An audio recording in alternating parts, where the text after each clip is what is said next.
போய் வந்துக்கிறேன். ஊத்துற தண்ணி. டேய் என்னடா நடுவாசப்பள்ள தலைமையில தண்ணி ஊத்தி நிக்கிறேன். டேய் வெயில வெளியே போக முடியலடா, ஜெயில் மாதிரி இருக்குது. உனக்கெல்லாம் வெக்கம் மானம் சூடு சொர்ணம் எதுவுமே கிடையாதா? சூடு இருக்குது, சொர்ணம் இல்ல. என் மேல உனக்கு கருணை இல்ல.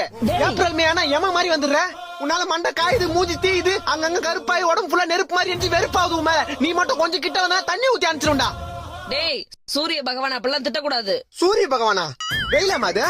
காலைல 7 மணில இருந்து சாயந்தரம் 5 மணி வரைக்கும் ஜெட்டி நஞ்சு போற அளவுக்கு காயுது. அதான் உடம்புல தண்ணி ஊத்திக்கினேல, சில்லுன்னு இருக்கு, உள்ளவா. இன்னும் எத்தனை நாளைக்கு இந்த மாதிரி? டேய் வெயில் காலம் வந்தா அப்படிதான் இருக்கும். அதுக்கு என்ன பண்ண சொல்ற? 30,000 கூட கொடைக்கானல் போய் ஒரு 3 மாசம் இருந்து வரேன். எது 30,000?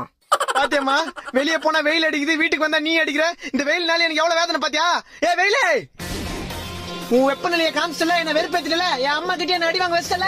நானும் மனுஷனா, வீட்டுல ஏசி இருக்கு, ஃபேன் இருக்கு. சத்தியமா 3 மாசத்துக்கு வீட்டை விட்டு வெளியே வர மாட்டேன். போறேன், வரவே மாட்டேன்.